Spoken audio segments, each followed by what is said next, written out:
Pak Ustadz Adi sebagai dosen pengampu pada mata kuliah hari ini. Terima kasih untuk teman-teman atas kesempatannya.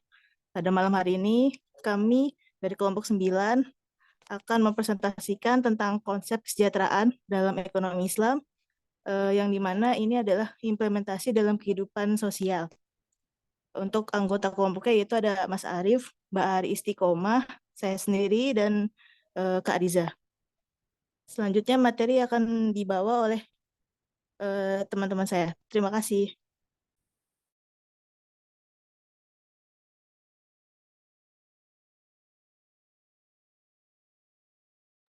Pak Ustadz, ini kita mau ngaji dulu atau langsung presentasi, Pak? Ya, baca Quran dulu. Habis itu langsung presentasi. Ya. Surat pendek juga nggak apa-apa. Al-Fatihah boleh, Pak Ustadz? Al-Fatihah udah biasa. Coba ayat yang lain.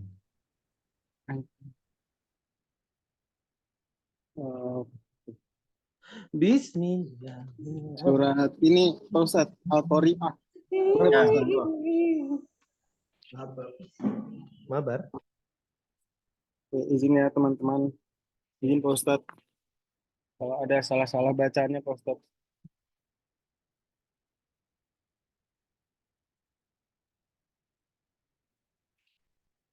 Bismillahirrahmanirrahim. Ini share screen ayatnya nggak Pak Ustadz? Mas ya? langsung aja dibaca. Oh iya. Ini lagi saya screen materi kan. Nggak kelihatan. Bismillahirrahmanirrahim. Al-Qari'ah. Mal-Qari'ah. Wa ma adraka mal-Qari'ah. Yauma yakunun nasu kal farashil mabsus. Wa takunul jibalu kal ahmil mamfus. Fa amma man sakulat mawazinu fahuwa fi 'ishatir radiyah. Wa amma man khaffat mawazinu fa ummuhu hawiyah. Wa ma adraka ma hiya narun hamiyah. Sadaqallahul azim.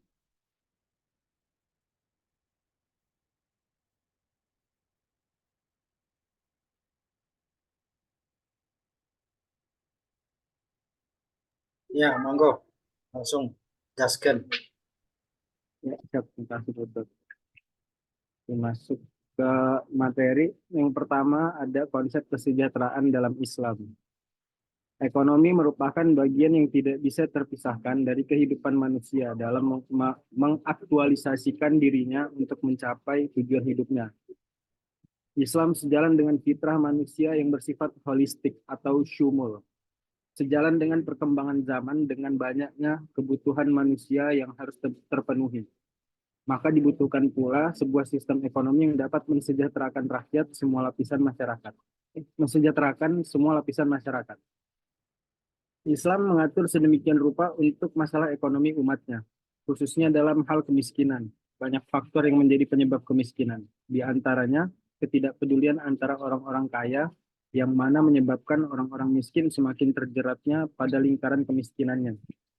Merespon tentang kondisi tersebut, Islam memberlakukan kewajiban pada umatnya untuk membayar zakat sesuai ketentuan yang berlaku dan anjuran berinfak dan bersedekah sesuai dengan kemampuannya.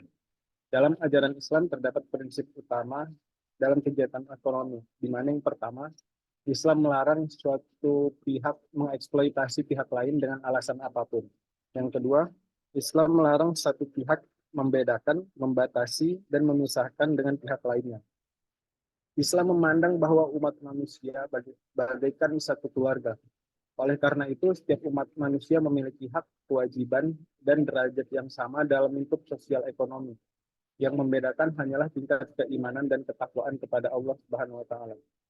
Begitupun dalam pandangan hukum, setiap masyarakat ekonomi memiliki hak dan perlakuan yang sama dalam kegiatan ekonomi. Selama hak itu tidak bertentangan dengan norma hukum, selama hak itu tidak bertentangan dengan norma hukum yang ada. Kemudian ekonomi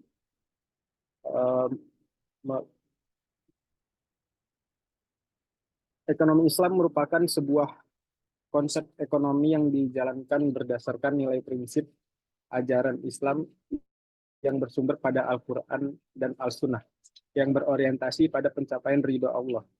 Dalam hal ini, pencapaian ridho Allah adalah sebagai titik awal ekonomi. Dari lahirnya ekonomi bagi sistem ekonomi Islam yang dibangun berdasarkan nilai ajaran Islam yang tidak hanya berorientasi pada pencapaian profit semata, melainkan berorientasi pada nilai kemaslahatan bersama. Perbedaan mendasar antara ekonomi kapitalis dan ekonomi Islam, di mana ekonomi konvensional berpijak pada dasar materialisme dan sekulerisme, yang hanya didasarkan pada rasionalisme pemikiran manusia. Sedangkan ekonomi Islam, pijakan dasarnya adalah Al-Quran, As-Sunnah, dan hasil ijtihad intelektual Muslim. Berikut adalah makna kesejahteraan dalam ekonomi Islam. Konsep kesejahteraan dalam ekonomi Islam mencakup dimensi materi. Ekonomi Islam menghendaki kesejahteraan seluruh unsur materi dan non-materi atau psikis. Hal ini disebabkan kepuasan manusia itu terletak pada unsur non-materi. Berikut indikator kesejahteraan ekonomi Islam yang akan dilanjutkan oleh Mbak Ari Istiqomah. Mbak Ari, saya persilakan. Makasih Mas Arief. Ya, indikator kesejahteraan ekonomi dalam Islam. Al-Quran telah menyinggung indikator kesejahteraan dalam surat Al-Quraisy ayat 3 dan ayat 4. Falyabudu rabba hadzal bait allazi amau min wuju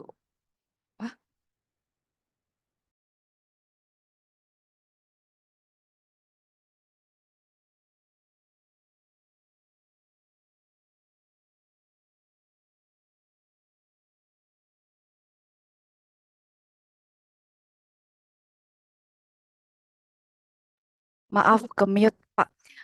Al-Quran telah menyinggung indikator kesejahteraan dalam surat Al-Quraisy ayat 3 dan ayat 4. Falyabudu rabba hadzal bait allazi at'amahum min ju'i wa amanahum min khauf. Yang artinya maka hendaklah mereka menyembah Tuhan, pemilik rumah ini, Ka'bah yang telah memberikan makanan kepada mereka untuk menghilangkan lapar dan mengamankan mereka dari rasa takut. Indikator pertama adalah ketergantungan penuh manusia kepada Tuhan, pemilik Ka'bah, merupakan representasi dari pembangunan mental. Hal ini menunjukkan bahwa jika seluruh indikator kesejahteraan yang berpijak pada aspek materi telah terpenuhi, hal itu tidak menjamin bahwa pemiliknya akan mengalami kebahagiaan. Kita sering mendengar jika ada orang yang memiliki rumah mewah, kendaraan banyak, harta yang melimpah, namun hatinya selalu gelisah dan tidak pernah tenang, bahkan tidak sedikit yang mengakhiri hidupnya. Kemudian indikator kedua adalah hilangnya rasa lapar atau terpenuhinya kebutuhan konsumsi. Ayat di atas menyebutkan bahwa dialah Allah yang memberi mereka makan untuk menghilangkan rasa lapar. Statement tersebut menunjukkan bahwa dalam ekonomi Islam terpenuhinya kebutuhan konsumsi manusia yang mencakup hanya untuk menghilangkan rasa lapar dan tidak boleh berlebih-lebihan, apalagi sampai melakukan penimbunan demi mengeruk kekayaan yang maksimal. Terlebih lagi jika harus menggunakan cara yang dilarang oleh agama. Sedangkan indikator yang ketiga adalah hilangnya rasa takut, yang merupakan representasi dari terciptanya rasa aman, nyaman, dan damai. Jika berbagai macam kriminalitas serta perampokan, pemerkosaan, pembunuhan, pencurian, dan kejahatan lain banyak terjadi di masyarakat, hal ini menunjukkan bahwa masyarakat tidak mendapat ketenangan, kenyamanan, dan kedamaian dalam kehidupan atau dengan kata lain belum mendapat kesejahteraan. Kemudian selanjutnya kesejahteraan berbasis zakat yang akan disampaikan oleh Mbak Riza. Silakan Mbak Riza. Terima kasih Mbak Ari. Zakat secara etimologi berarti tambahan, tumbuh, berkembang biak, bersih, dan suci. Sedangkan secara terminologi, zakat diartikan dengan mengeluarkan bagian tertentu dari harta tertentu dengan sifat tertentu telah mencapai nisab dan satu haul atau tahun. Dalam Islam, zakat dibagi menjadi dua, yaitu zakat fitrah dan zakat mal. Diwajibkan pada setiap jiwa dan bukan berdasarkan harta. Dilaksanakan pada akhir bulan Ramadan dan sebelum pelaksanaan sholat Idul Fitri dan diisyaratkan berkaitan dengan penyempurnaan puasa Ramadan dan menyambut Hari Raya Idul Fitri. Hikmah zakat. Hikmah zakat menutupi kurang sempurnanya puasa ada bulan Ramadan yang terkadang campur dengan perkataan kotor. Yang kedua, menghormati fakir miskin dan menunjukkan kepedulian dan rasa persaudaraan masyarakat muslim kepada mereka serta mengajak rasa persaudaraan masyarakat muslim kepada mereka serta mengajak mereka bersama-sama ikut dalam kegembiraan.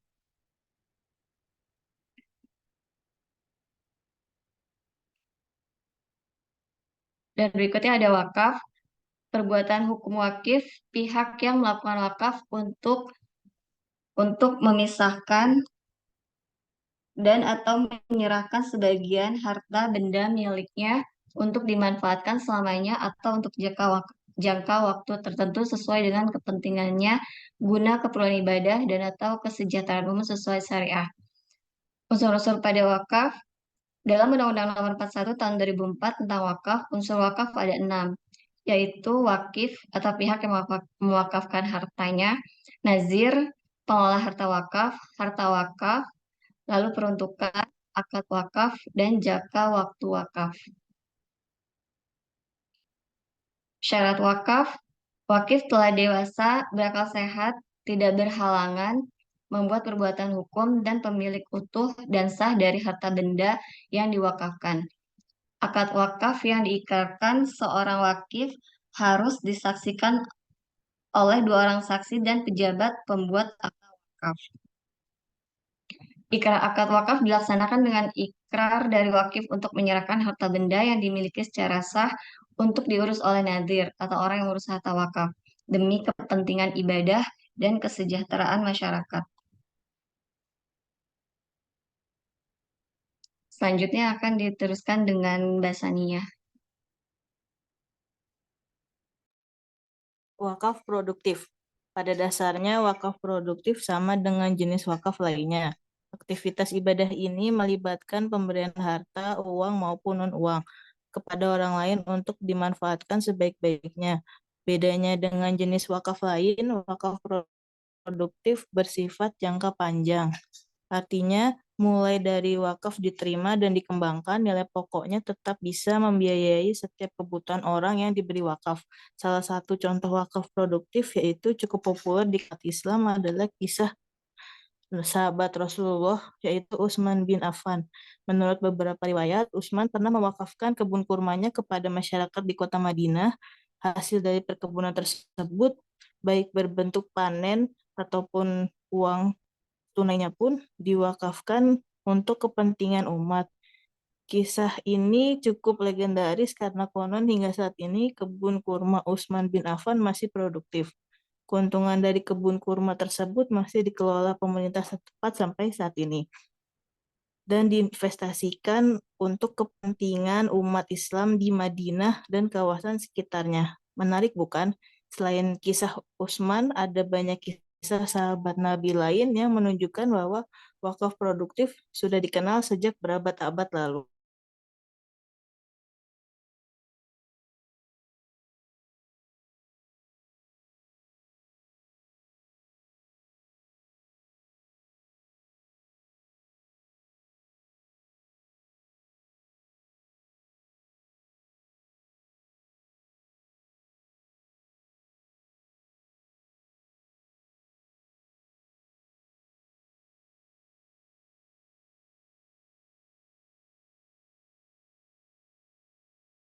Contoh wakaf produktif yaitu yang pertama adalah wakaf lahan pertanian, yaitu seperti wakaf lahan berupa sawah dan perkebunan. Lahan pertanian nantinya akan dikelola dengan baik dan produktif untuk menghasilkan produk pertanian berkualitas. Wakaf lahan pertanian kepemilikannya umum dan bisa dimanfaatkan oleh banyak orang. Yang kedua adalah wakaf sarana air. Tidak semua daerah memiliki sumber air bersih untuk memenuhi kebutuhan hidup sehari-hari. Oleh karena itu, tujuan wakaf air untuk membangun sumber air berupa sumur di daerah yang sekiranya memang kesulitan air. Yang ketiga adalah wakaf pendidikan. Wakaf dilakukan dengan cara menyalurkan dana untuk pembangunan sarana pendidikan. Dan yang terakhir ada wakaf kesehatan. Dilakukan dengan menyalurkan dan mengelola seluruh dana wakaf untuk memenuhi kebutuhan masyarakat dalam masalah kesehatan. Penerapan wakaf bisa dilakukan dengan membangun rumah sakit atau klinik, penyedia alat kesehatan dan obat-obatan, dan ambulan.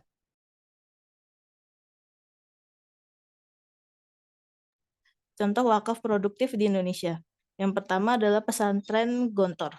Jika berbicara mengenai wakaf produktif, tak afdol rasanya jika tidak membahas pesantren Gontor.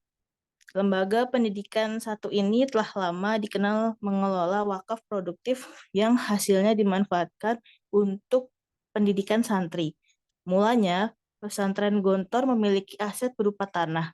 Aset tersebut lalu dibangun koperasi, sawah, penggilingan padi, hingga percetakan.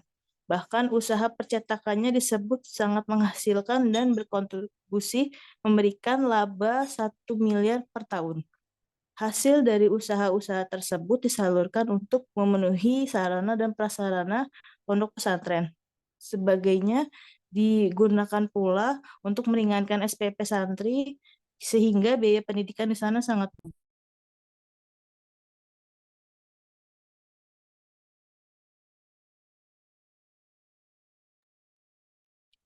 Yang kedua ada SPBU Muhammadiyah. Muhammadiyah merupakan lembaga yang cukup aktif mempraktekkan wakaf produktif. Salah satu aset mereka yang paling fenomenal adalah berdirinya SPBU berbasis wakaf di Lumajang. SPBU tersebut ramai melayani 32 ton per hari. Dari hasil keuntungannya dipakai untuk mendanai operasional gerakan dakwah Muhammadiyah dan santunan bagi masyarakat yang membutuhkan. Sekian presentasi dari kelompok kami. Kami akan membuka sesi pertanyaan. Bagi yang mau bertanya, kami persilahkan. Terima kasih.